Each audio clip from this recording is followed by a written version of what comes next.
Moral stories. सच्चे साथी। एक बार की बात है, राधा नाम की एक लड़की अपने पिता के साथ रहती थी। उसकी माँ बचपन में ही गुजर गई थी।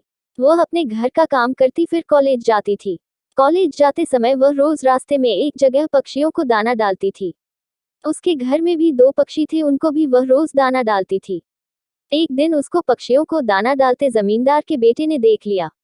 उसने अपने पिता से जाकर राधा से शादी करने की इच्छा जताई। जमींदार ने राधा के पिता से बात करके अपने बेटे की शादी राधा से करा दी। राधा अपने साथ घर के पिंजरे के 2 पक्षी भी लेकर ससुराल आ गई।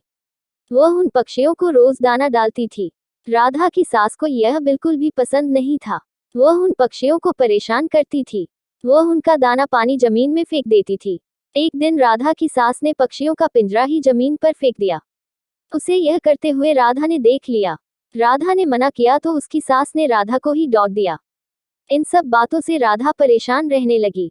एक दिन राधा के पति ने परेशानी का कारण पूछा तो उसने सारी बात बता दी। उसके पति ने राधा को पक्षियों की भलाई के लिए उनको पार्क में छोड़ने की सलाह दी।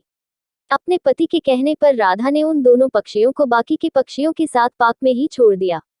वह उनको कभी कभी दाना देने पार्क में जाती थी। अब सभी पार्क के पक्षी राधा के अच्छे मित्र बन गए थे। पक्षी अब राधा के घर पर भी आने लगे। राधा की सास को जब यह पता लगा तो वह गुस्सा हुई। वह राधा को उसके मायके छोड़ने के लिए उसको साथ लेकर गई। रास्ते में कुछ चोरों ने राधा की सास के गहने चुराने की कोशिश की। तभी राधा के पक्षियों ने आकर चोरों पर हमला किया, जिससे चोर भाग गए। इसके बाद राधा और उसकी सास घर ही लौट आए। अब राधा की सास की सोच पक्षियों के प्रति बदल चुकी थी। उसने राधा से कहा कि अब हम दोनों चिड़िया को दाना देने चला करेंगे और पहले के 2 पक्षियों को घर वापस लेकर आएंगे। यह बात सुनकर राधा बहुत खुश हुई। सीख। इस कहानी से हमें यह सीख मिलती है कि हमें जानवरों से अच्छा व्यवहार करना चाहिए।